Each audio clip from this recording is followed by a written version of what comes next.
Merhaba, Halk Oyunları sohbetine hoş geldiniz. Ben İdris Küçük. Bu hafta Anthony Shay ve Iann Price'la yapmış olduğumuz Görüşmenin ikinci bölümünü dinliyoruz. I would like to turn group Aman. By the way, Aman is an abbreviation or something else? No. Aman. Aman, aman, aman, aman, aman, ay aman. Why Aman? Why did you call it after Aman? It was easy to pronounce. Okay. It was short. And Catchy. the name, it was catchy. And the name, the UCLA Village Dancers, sounded like gym socks. Yeah. And gym shoes and the smell that goes with them. So we wanted something more sophisticated. And I remember sitting one night in my apartment, and I remember Joyce and Gloria were there. I don't know if you were there. Were you? We were discussing the new name. Yeah, right. Yeah. And I took the garbage down to empty it. Because I lived on the second floor of an apartment, and I kept thinking of how many songs that had the word Aman, Aman, Aman in them. The one I just sang is Kurdish, but from Serbia, Aman, Greek, Rembetiko. Aman, Aman, Yavaş, Yavaş, da da da da da da. It's from Vranje in Serbia. So, and then the Greeks have a whole thing. They use it in Turkish a lot. So I thought it covers all of the areas that we focused on. Your repertoire. So when it happened, I knew this was the right name, because we had been thinking Melodia, and I mean, we came up with these awful, god-awful names. But also Aman's easy to pronounce. Yeah. You know, rather than one of these odd easy words. to pronounce, it's short, and it was in our music, so it was a natural move. Right.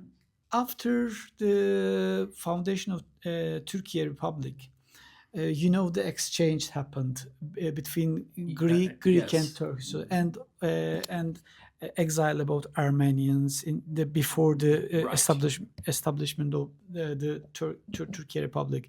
So most of them living around the world, and one of the as a mass group in the Los Angeles or in the United States, in Argentina. The woman Laura Stratu, for whom the Greek company is named, her father was executed because he was one of the 6 people in the Greek government who chose to do that exchange in 1923. In the decision court, you mean? Yes. Oh my God. And they executed him. By the Greek government. Greek government? Yes. The Greek government. Didn't know that. Yes. So it was a very messy operation. Interesting. But Greece, of course, suffered probably the most, because at least 2 to 2.5 million Greeks had to move into Greece. And Greece at that time had maybe 6 million people. Can you imagine what the economics were? And so, I'm very aware of that. I agree with you. And a lot of the people in Izmir were Turks who were coming from the Balkans, and it was empty now because the Greek population was gone. Yeah, not only Greeks, Levantines from Italian and British, like that. Yes, I agree with you, but I don't want to get into the politics. Politics discussions. Yes, it may be happened, but I'm dealing with the dance. I say this because Khan. Sure. His family was from Greece originally, and the reason his family had to get out of Greece, they were given 24 hours notice, and they moved from Kavala or someplace, and went to Izmir because that's where they had the most room because of all the deserted houses. For example, when we were coming to here on the way, Iann showed me a video. I saw that a dance from Greece, and the melodies belongs to Giresun. We called it Fingil, and they have a different name Of course. in Kavala. I couldn't say right now, but I observe something is common before the establishment of Turkey Republic in the Anatolia. So that society moved to United States. I know too many mass groups settled in different cities, Armenians and Greeks societies. So what's your observation there, dance culture and Turkish dance culture, common or separated? Were they dance in group Aman together, or is there any? Are you trying to say that did we have a Turkish group within Aman or what? No. No.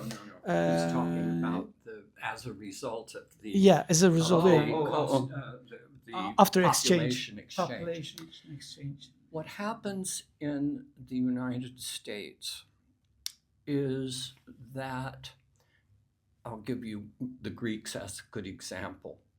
The Greeks who came to the United States came from all over the country. So when they came to... They were not coming directly from Anatolia. They were not coming directly from Anatolia, and furthermore, they were not coming from the same villages in Greece. So they had no regional folk dances in common. The common dances they had were the dances that were done in the taverna, and those became the Greek folk dances, the so-called pan-Hellenic dances, because there was no dance in common. In folklore, if you have a single person who comes from the country of origin to a new country, that folklore dies. They have no one with whom to share it. They have no one with whom to perform it because they are now in a new place. What that meant was that all the Greeks had to learn those few dances and they were new to them because they weren't the dances that they did if they came from Thrace or from an island or wherever they came from. So when you get diasporic groups, and the Greeks are just one example, Croatians are another good example. The only dances they have in common are what's usually taught. If they teach dances in the school system, they usually teach them at a very young age. Those are the dances they have in common. Otherwise, it's like Dick Crum was talking about people from the island of Kurk going, that they all settled in a place in New Jersey. So they were all together. They could keep their folklore going.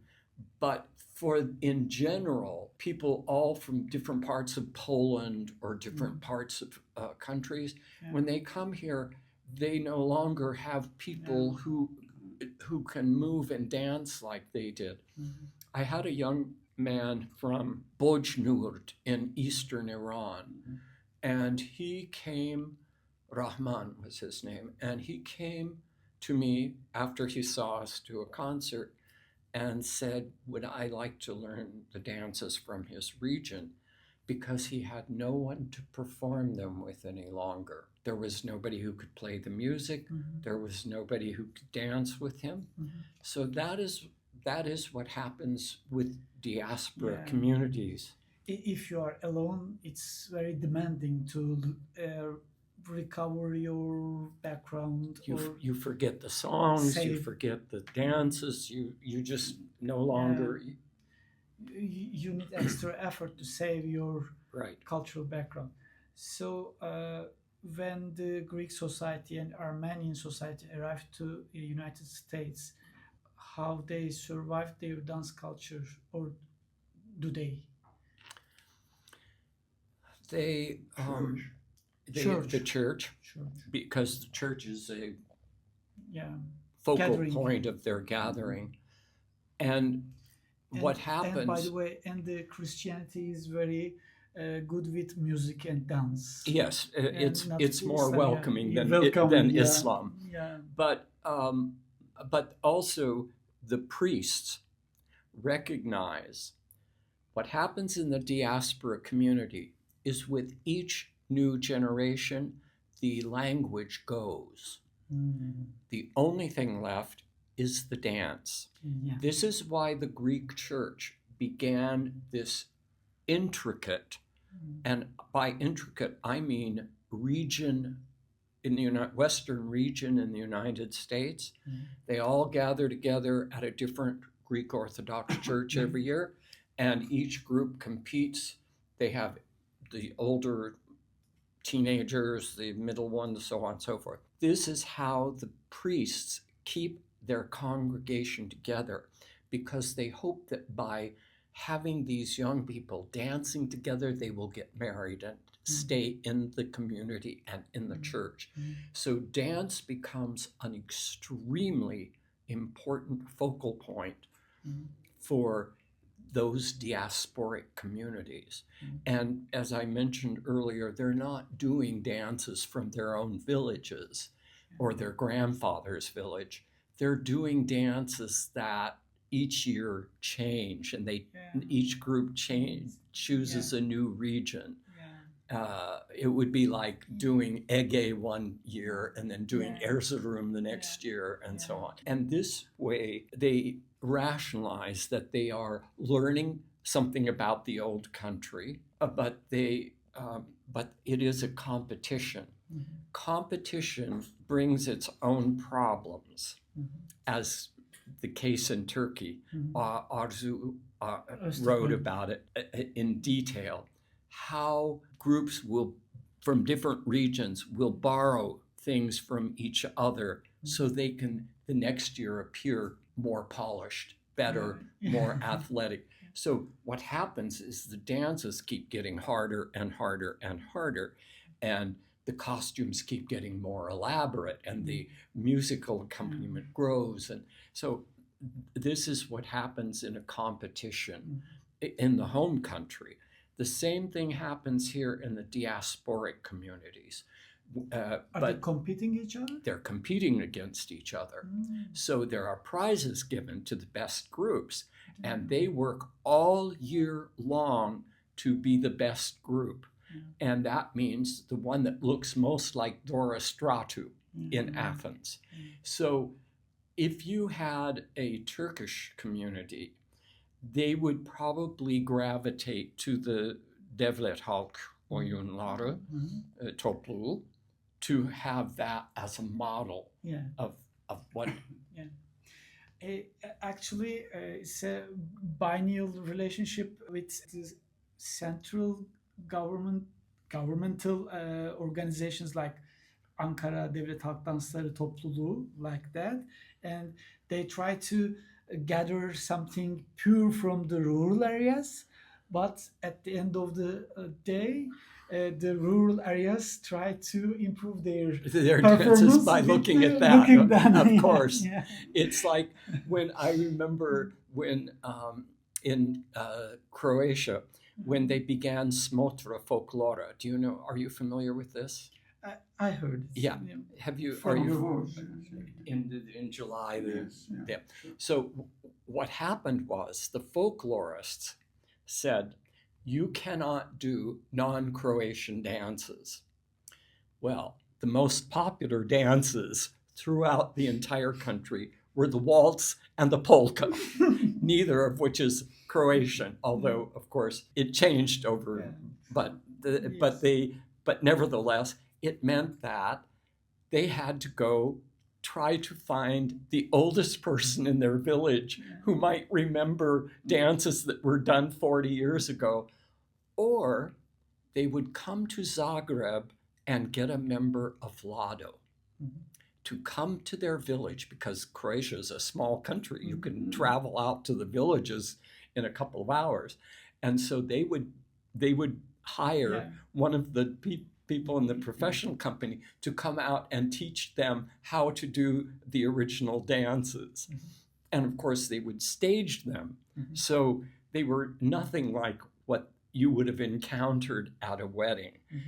This is what can happen between the exchange between what the people in the rural areas and what's happening with the national company.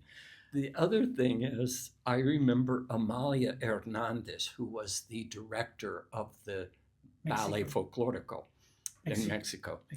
And she said that once that her company started using those trains in the Veracruz, people in Veracruz who never used trains before added them to their dresses. So yes, these exchanges happen, and we would be poor researchers if we didn't recognize. I observed this kind of similarities in Greece, in Kavala, Thessaloniki, nearby there.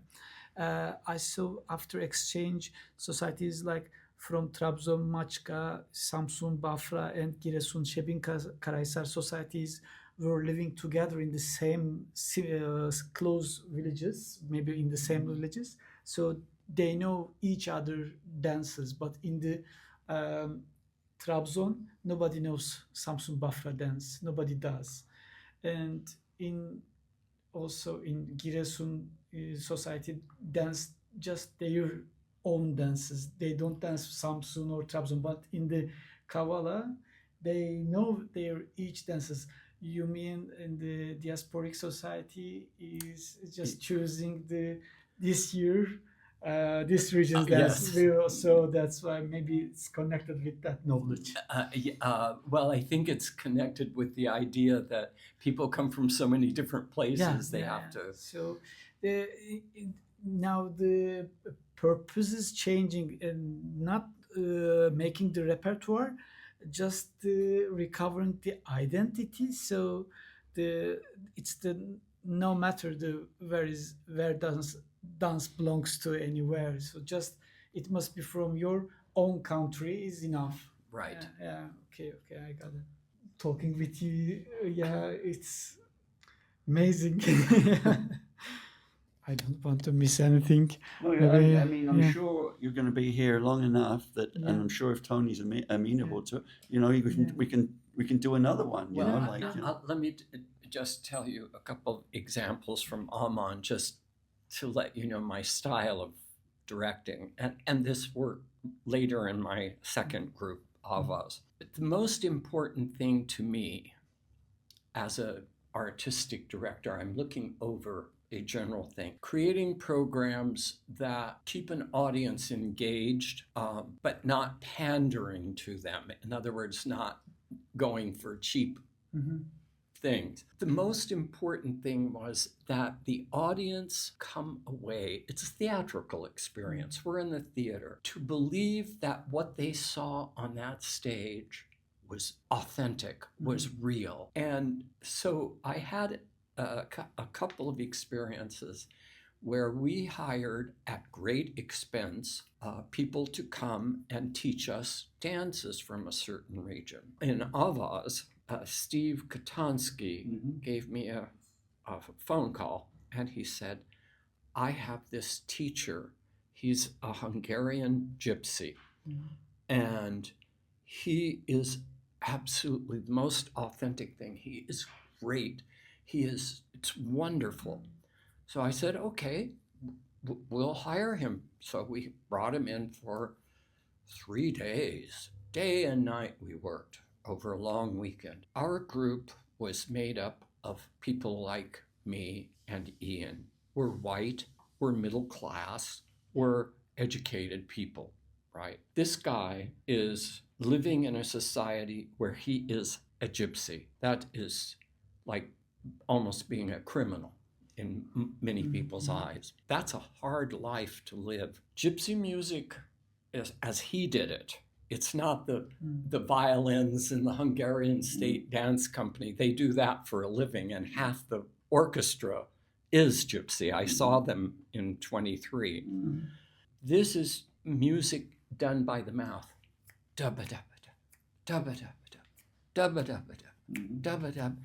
And I'm watching my dancers, who are like me, white middle-class people. They were about as believable as gypsies as I am as a Afro-American rapper. It's not going to happen. Yeah. The audience would never believe that this group of white bread on the stage is going to ever be a group of gypsies. And I said, we won't be using this. And the dancers almost killed me. They were so angry. They had put in so much time. They loved the material, and they were absolutely not believable.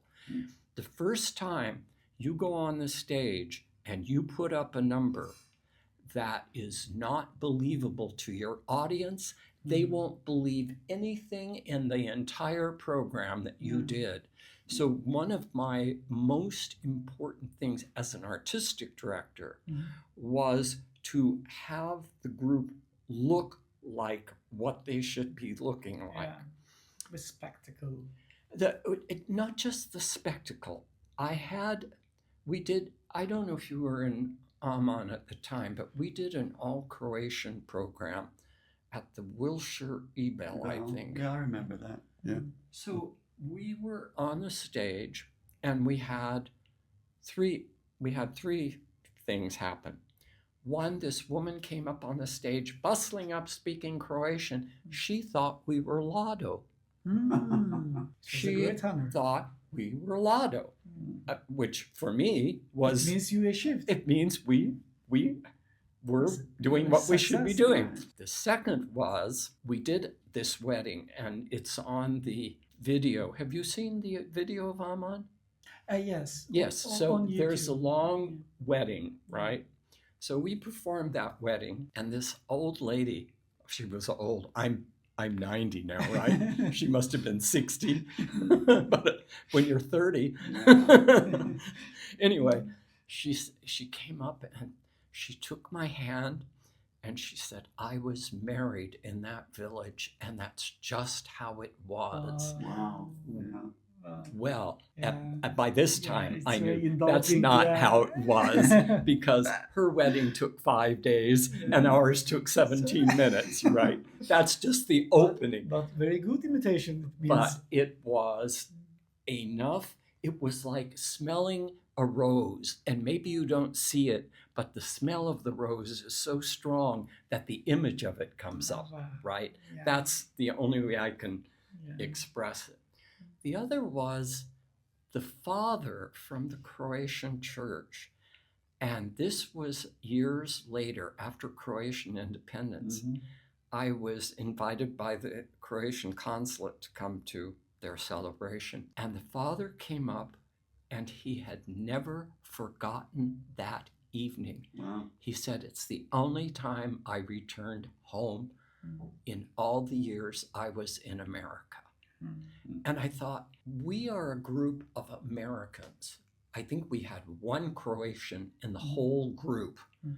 And it was, for me, as the artistic director, that was the most rewarding aspect of it. And that's what I meant by, if you are believable to your audience, then you have achieved it. The minute you start trying to do things that you can't be believed in, you should close your doors. First of all, we need to believe that. That's right. You mentioned a bit, but I would like to clarify. How was your diversity in the group? For example, is there any black dancers, or maybe Mexican, maybe Los Angeles Chicanos? Are they attending the group? Do they dance Turkish folk dance? Yes, we had a couple of Latinos in the group. It was overwhelmingly white, but we had Asians, we had a couple of Middle Easterners. Actually, I met a professor in Boğaziçi University who was an original member of the company, just for the short time he was a student here. but he recognized me and came up to me, and so we did have a few individuals, but 90% was white middle class people. We had Ergun. We had Ergun and his brother Ergun, Coshkun. Ergun, But you have to realize that Could you remember their surname? Yeah, Tamer. Tamer. Tamer. Yeah, Tamer. Yeah. From Istanbul. Were they from Istanbul? I don't think not from Istanbul. They were I don't remember where they were from. I don't either. America in the 1960s. Aman could never have happened unless it happened at that time. Because the 1960s to the 1980s was a revolution in America unlike any other outside of the first one back in 1776. The reason was that America was a very racist In the 60s. in the 50s 50s. until Black movements started in the 60s. the black movement started, the gay movement started, the women's movement started, but it was a rejection by an entire educated group of young men and women, a large group, all in all of the major universities in the two coasts and in the upper northern parts of the Northwest, Chicago, Pennsylvania, that group of young people were caught up in the civil rights movement. They rejected their parents' hatred of non-white people. They rejected the idea that women could only be in the house as a housewife. They rejected all those. They rejected the idea that you had to be economically successful in order to be someone. This was a huge revolution. Our group benefited from that because at the same time, white people had been here for so long, they didn't know anything about where they had come from. If you were Polish, typically you were fifth generation. You no longer spoke Polish. Your Polishness was reduced to your grandmother's 3 recipes that were your favorite food. So this was America at that time. And what Aman provided, I later realized, at the time we were all so involved in the mechanics, that what happened was people were able to have new identities. They could be a Macedonian, a peasant, Macedonian. They could be someone from the mountains of Serbia. They could be someone they weren't. Or if you were a woman, a glamorous harem girl from the East of which you knew nothing. And so all of this was feeding into the huge number of people that came to learn Balkan dances and music. And when you're living in something, you don't always get everything about it. It was complicated by the Vietnamese War, which was regarded by this same generation that rejected their parents as old men sending them to die in a foreign place. So all of this was connected. Was the context in which this company became a thing. And of course, in Los Angeles, we had at that time 7 nightclubs that just were for folk dancing. 7. That's huge. In addition, there was the recreational folk dance movement. So folk dance was a thing that young people found compelling to do, fun to do. Now it's, of course, people don't look upon it the same way. But at that time period, it was like the Young Turks in the 50s and 60s when these groups first started. The enthusiasm, and it grew and grew. The same thing happened here. It was for different reasons, but it was a search for a glamorous new identity, an authentic identity, a pure one. These people were regarded as close to the soil, and we were no longer close to the soil anymore. So all of this happened in the time period in which I happened to start the group. And that is one of the reasons. I mean, I was a good artistic director. That is also a reason. But mostly it was because of the time we were being hired in every major concert hall in America. I mean, we were... You toured around the Yes, United States. everywhere. We were, not the South, of course, but in the real America. And we were traveling in, back east and all the major cities. So it was a movement that was really could only have happened at that time period. I think that's really important to understand. There's a German saying, Zeitgeist. Zeitgeist. Yeah, Zeitgeist, Yes, yeah. we tapped into the zeitgeist of the time. Zeitgeist, yeah, Zeitgeist. I have last questions about Aman. I'm about to finish. I understand. I can understand you are tired about my questions, No, it's fascinating. but really fruitful dialogue for me very much. What was the repertoire from Anatolia? Could you say a specific name? One is Çiftetelli. We did it. For example, what was from Erzurum? Başbar, Halay. Halay, but which Leona's form? group did. Which form Yeah, of- it was, we had, okay, From- Aman, Tony talked about big groups and small groups, but we also the group had the Balkan group, what we called the Balkan group, but we also had the Oriental group, which we're the same company, but just the people in the Oriental group, they did different rehearsals. And They had different directors. different directors, and they also had they had some crossover dancers, and then the musicians played for both groups. I understood that you have a Anatolian suite. There was Leona one, did yeah. one. There was Turkish, one, yes. It was I remember one of the dances in it was is probably when Ergun and Susie did Shay Shamil. but that was Azerbaijani. That's true. Yes, in yeah. Erzurum. They also did bingo, I Bingo. think. Bingo. It was a group of women dancing. For example, did you dance Harkuşta No, No, they didn't do that. No. or Kartal, Eagle? no, Dance. no. Just no. We had. Did Ergun do Zeybek? Yeah, I think Yeah. Zeybek, I was just gonna say Ergun did a Zeybek. Zeybek. Zeybek as We well, did yeah. we had a Zeybek. For example, in Turkish folk dance, we divide, better than me, maybe Zeybek, Halay, Horon. These are Turkish folk dance kinds, but which Zeybek dance specifically? Could you remember that? I don't remember We that. Maybe did, Tony has an old for example, program We or did something. say we did have dance? a Zeybek. We had the bingo dances, I remember, and we did Shay Shamil, which is Erzurum area. That was pretty much it. We had a Çalgı orchestra because we did dances from Ottoman time period. We did from Prizren, we did from Vranje. These were very Ottoman styled dances and music. So It's okay.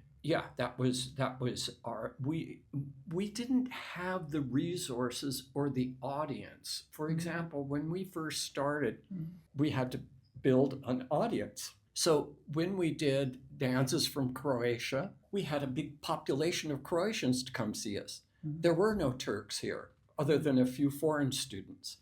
So we did. We would do dances that had pretty large diasporic audiences that would come to watch us. Mario, who was Latino, actually was hired by the Serbian church to come and teach the Serbian boys how to do Serbian dances because he danced better than the Serbs did their own dances. So that was not an uncommon thing that happened in our group. In several Croatian groups, Serbian groups came to us to get teachers because I understood that a group Aman is mostly about the Balkan dances. We had Middle Eastern and Asian stuff, yeah. No, and so no, I mean, well, the- the problem was for the first years that we were functioning, Leona hated to travel. yeah. So until the women in her company had a rebellion, they didn't come on our tours with us. Yeah, there were two very talented leaders of the Oriental group. Was Leona Wood, for dancing, but also her husband, Phil Harlan, Phil was a Harlan. fantastic musician. Fantastic musician. Yeah. This is Phil. Okay. He played every percussion instrument from everywhere. Played also oud and kanun as well. Yeah, Yeah. and we were the two directors, and the company, when we put it all together, it was almost 100 people. And when we traveled, we took 3 buses. Oh, It was a big deal. And I remember taking Avas with 60 to Hawaii. Oh yeah. Oh. That's another story, by the way, for another podcast. Yeah. Is where does Avaz fit into all this? It's Yeah, another group. I was. So somehow it's crumbled, this group. Everybody separated. Time marches finished. on, Idris. Time marches Finished. on. Time marches Yeah. on. We Yeah. I mean, I can't imagine us doing Bunyavachko Kolo now, Yeah. can you, Tony? Who No, who was the heirs of this group? I was. No, isn't anybody survived this group after you? Oh, after I left? Yes, the grouut continued. It slowly. Decreased. There was a difference of opinion. Yeah. Some of the members in the group that we had decided that they thought that they should go professional Yeah. because they wanted to be paid and stuff like that. Well, whereas other people, Tony included, didn't want to do that. He wanted to continue, which is I agreed with him. Some of us stayed with Tony, and others continued with Aman. Hoping to get paid. Because what happened behind the scenes was, as the company grew, people wanted a piece of it. And that included the Disney company. And Walt Disney had one daughter, and she came onto our board and wanted to make changes and was throwing out the idea of professionalism. Her idea was, I never interacted, but from what I garnered, was to take the company of 100 down to 20 and all professionals. And it was Big decision. It was a very difficult thing to walk away from. The company, it became so famous in Los Angeles that women who had very rich husbands wanted to sit on the board of Aman in order to sit on the Philharmonic Orchestra board. It was considered a major step up. When Diane Disney Miller joined the board, Is she? she was Walt Disney's daughter. Walt Disney's daughter. It suddenly became a thing that society women wanted to do. And I, as Iann said, I actually had a plan that the company should have 2 companies, a professional one to do professional gigs that the rest of us couldn't do because we were working all day long, and keep the main company to do annual concerts and large tours and things like that. I felt that we could do 2 at once and keep the professional company with a separate repertoire. Unfortunately, the board had legal control. they weren't paying me money.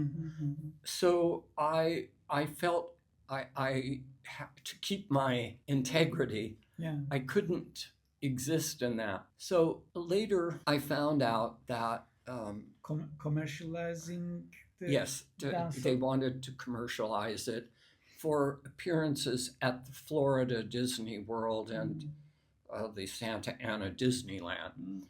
And Do they perform there? they did. Wow. Yes, they did.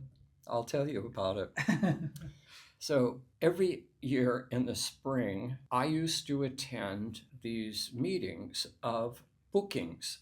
You would go to a huge convention center, and all of the people in the western part of America who were either programming for their college or university or programming for a cultural center would come there, and those of us who had dance groups or choruses or theatrical something for the arts, we would go and take a booth.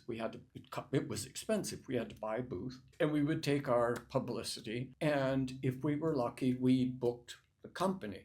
For example, when I had the new company, we went on tour of Arizona. We went to, I think, 10 towns there. We toured Hawaii, flying from island to island. I went to this thing, and Aman had a new managing director. He was their, I guess, managing director, like when Michael left the company. Lars was his name. Oh, yeah. Lars. So Lars came up to me and said, would you like to see Aman performing at Walt Disney. Disney World? So I went to see it, and here is this, there's a singer, not a particularly good one, but a famous one. Her name is Donna. She's a Mormon. She has a brother. I like it. Huh? Donny Osmond. Donny Osmond. Is her name Donna? Donny Osmond. And anyway, it's a brother and sister. So she is standing in the middle of this stage in a red spangled dress, so tight you couldn't tell if she was trying to get out of it or into it. Anyway, she is singing God Bless America, and the Aman dancers are snaking around her, wearing traditional costumes from everywhere. And I'm staring at this like my child had just been arrested for grand larceny. And then the director at the time complained to the board that they shouldn't be doing this kind of thing. And the board member flew out to Florida to fire him. Wow. You didn't know that was going on? No, I didn't know that. No. It was something. Wow. And then, as an added fun thing, at the time, I was living in near the Hollywood Bowl. Oh, on Olin? On Odin. Yeah, Odin, yes. Yeah, and my roommate, Brett Gorley, his best friend, he invited him to dinner. He said, you're going to want to meet my friend. I said, okay. The friend was in charge of all entertainment at both Disneyland and Disney World. And apparently some of the Aman people bought houses in Florida because they thought they were going to be living there for the rest of their professional careers. And in fact, he said, we never wanted to keep them. They were too much trouble. They always wanted to be authentic. They didn't fit in with what we were doing at Disneyland. Well, of course they didn't fit in. It would be like somebody wanting to do authentic Turkish dances. You don't go to Anadolu Ateşi to be a member there, right? Because it's a different It's a different thing. Right. And that was Group Aman faded, yeah, basically. yeah. But by that time, Tony was well out of it. Oh, yeah. With the other group. Yeah, other group. Oh, yeah. And then in the 90s, Jamal became the director because I had just retired from the library, 30 years of working for the library, and they opened the PhD program. So I was one of the first 4 students that they had. I was their first graduate, actually. In UCLA? No, UCLA didn't have a PhD program.